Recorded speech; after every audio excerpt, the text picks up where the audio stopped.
To start with the discussion for weeks 7 to 8, let's first unlock the word probability. So when we talk about probability, it is the chance that an event will happen. So when we talk about chance, the event might happen or might not happen. When we solve for the probability of a certain event, it could be in the form of fraction, decimal, or percentage. Let's try to answer the following examples. For the first example, what is the probability of getting ahead in tossing a coin? So when we toss a coin, there is a possibility that it could be a head or a tail. So when we solve for the probability of a certain event, you will use this formula.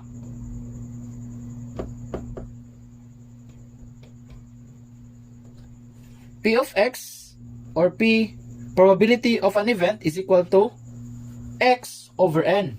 X is the number of outcomes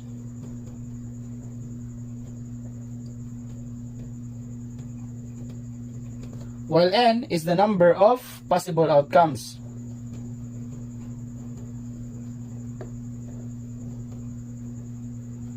So what is the difference between x and n? So for this example, our x here is the head. So probability of getting ahead is equal to, in tossing a coin, how many heads are there? There's only one. So one head. And what is the value of our n in tossing a coin?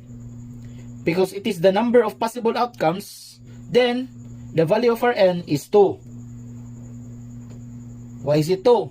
Because we have the possible outcomes as head or tail. There are only 2 possible outcomes.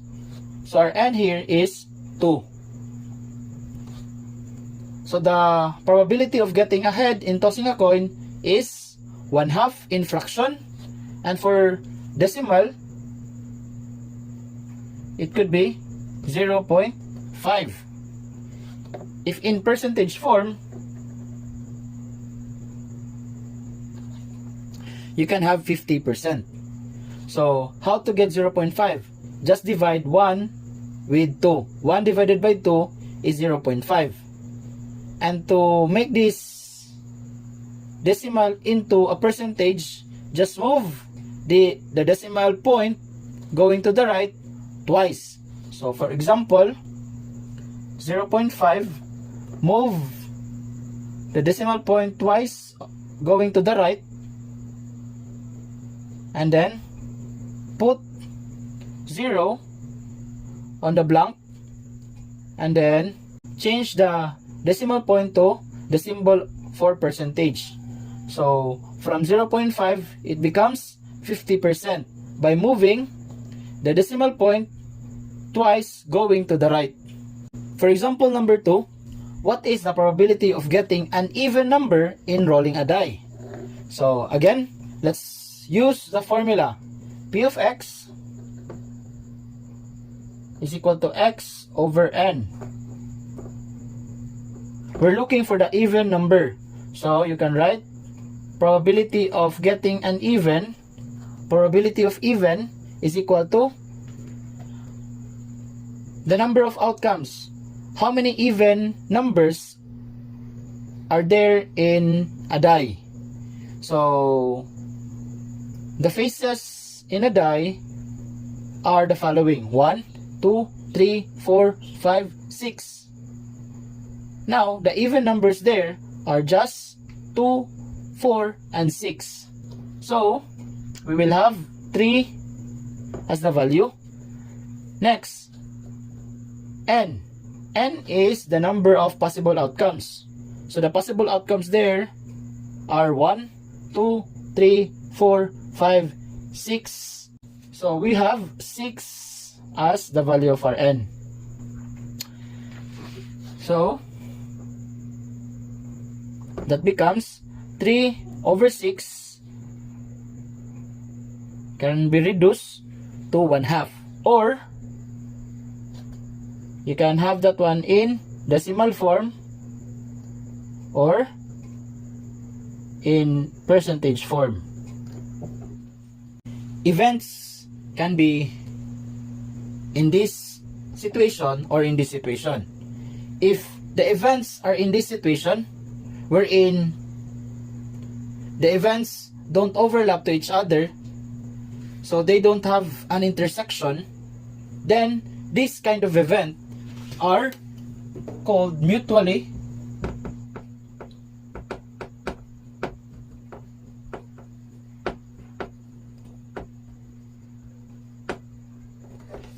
exclusive events. So these are events that things can't happen at the same time. Again, mutually exclusive events are things that can't happen at the same time, while this kind of event are called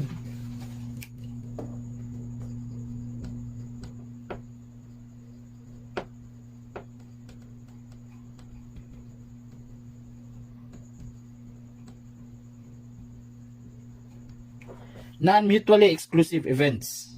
Non-mutually exclusive events are events that can happen at the same time. So, to differentiate the two, when we talk about mutually exclusive events, two events don't happen at the same time. For non-mutually exclusive events, the events or two events can happen at the same time. So, let's have some examples to really differentiate the two. Example for mutually exclusive event is, what is the probability of getting a 5 or 6 in rolling a die? While for non-mutually exclusive events, what is the probability of getting an even number or greater than 3 in rolling a die? So, in this situation, when we roll a die, there is no possibility or chance that when you roll a die, the result will be 5 and 6. It's either 5 or 6. So it can't happen at the same time that the result in rolling a die is 5 and 6. So this problem is under mutually exclusive event because 5 and 6 can't happen at the same time. So to solve that one, we use this formula. Probability of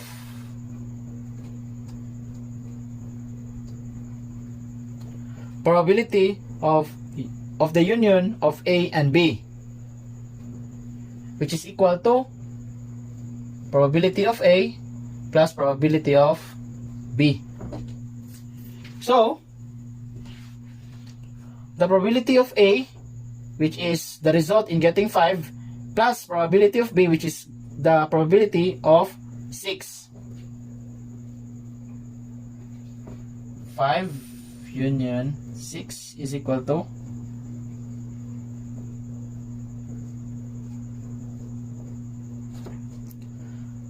next, what is the probability of getting 5? In rolling a die, how many 5 are there? There's only 1. So that's 1 over. How many sides are there in a die? We have 6 sides. So the denominator is 6 plus. How many 6 are there in rolling a die? There's only 1 over. How many faces are there in rolling a die? There are 6. So the denominator is 6 also. 1 over 6 plus 1 over 6 is equal to 2 over 6. And you can reduce that one to 1 over 3 or 1/3. It could be in fraction form or in decimal form or in percentage form. Next, let's solve this problem. What is the probability of getting an even number or greater than 3? So, when we say about even number, in rolling a die, we have 2. We have 2, 4, and 6. While greater than 3 are 4, 5, and 6. As you can see, there are numbers that are repeating, which is 4, and 6. So when we say repeating, it means those numbers are the intersection of the two events. So 4 and 6. For this circle, this is the even numbers. While this circle is for the greater than 3. 4, 6, and what lacks there is 5. Let us solve. Using this formula, probability of the union of A and B is equal to probability of A plus probability of B minus, because it's under non-mutually exclusive events and they have an intersection, so deduct the intersection to the total of event A and event B minus probability of the intersection. So the intersection is, the symbol is like this, probability of the intersection of A and B. This means the numbers 4 and 6. Now let us solve. So the event A is getting an even union of B, which is greater than 3. So when we say greater than 3 is equal to probability of getting an even. What's the probability of getting an even? Even plus probability of getting greater than 3 minus probability of the intersection of even and greater than 3. Probability of getting an even. Again, the even numbers are 2, 4, and 6. There are only 3. So that's 3 over, how many possible outcomes in rolling a die? There are 6. Plus probability of getting greater than 3.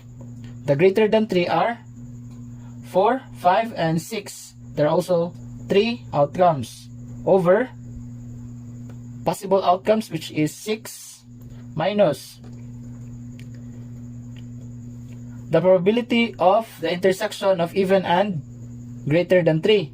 So the intersection is 4 and 6. There are 2 outcomes, so that's 2 over 6. Again, where did we get 2? Because there are 2 numbers that intersect from these events. So we have 4 and 6, so there are 2 outcomes. So we put 2 over 6. Again, why is it 6? Because there are 6 possible outcomes in rolling a die. Solve. 3 over 6 plus 3 over 6 is 6 over 6 minus 2 over 6, that is equal to 4 over 6. It can be reduced to 2/3. And that's the final answer for non-mutually exclusive events. Let's have more examples. So we have 3 sets. Set A, B, C. For set A, these are the elements. For set B, we have these elements. And for set C, we have these elements. Now let's solve or find the following. Number 1. What is the union of A and B? So it doesn't talk about probability, but it talks about the union of the 2 sets or 2 events. So let's write the following. We will just, because it is union, then we will just combine the elements from A and B. If there is an element that repeats, then, or is repeating, then don't write that one again. So Example, this is A, this is B. As you can see, 6 is repeating and 12 is also repeating. So you will just write 1, 6 there. So let's start. 2. Next, 3. 4. There's no 5. So we will jump to 6. Write only 1, 6. Next, write 8, 9, 10. And then there's no 11, so we will jump to 12. Write only 1, 12. And then 15. Next, the union of B and A. So as you can see, it is just the same with number 1. So the elements are just the same.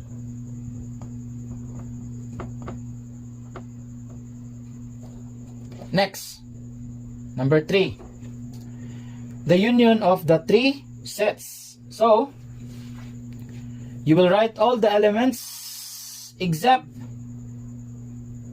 those elements that are repeating. Just write them once.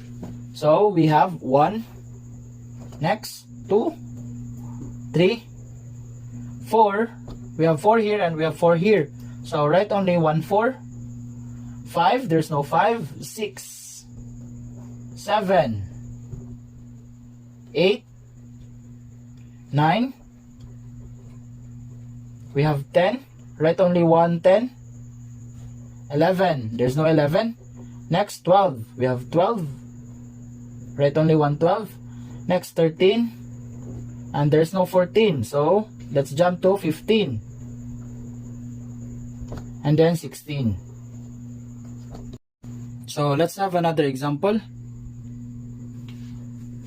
This example is a probability using a spinner. So example, we have this spinner here. And we have the arrow there. Let's try to solve the following probabilities.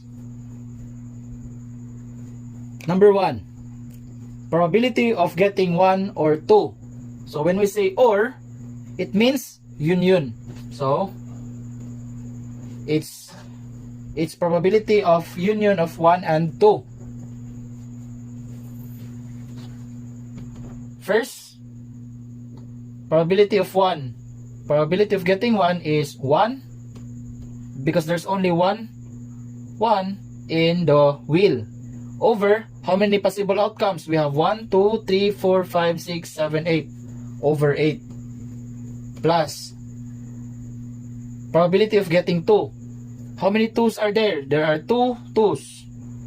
So we have 2 over 8 because there are 8 outcomes is equal to 1 plus 2 is 3 over 8. You can directly add the numerator because the denominator are just the same. So the result is 3 over 8. Next, probability of not getting 4. If this is 4, the probability of not 4 is this one. So how many not 4 are there? We have 1, 2, 3, 4, 5, 6, 7. So we have 7 over 8. Next, probability of not 0. So not zeros are 4, 2, 7, 2, and 1. There are 5 not zeros. 5 over 8. Next, probability of getting 0. So how many zeros are there? 1, 2, 3. We have 3 over 8. For the last example, we have 10 colored balls. 1, 2, 3, 4, 5, 6, 7, 8, 9, 10.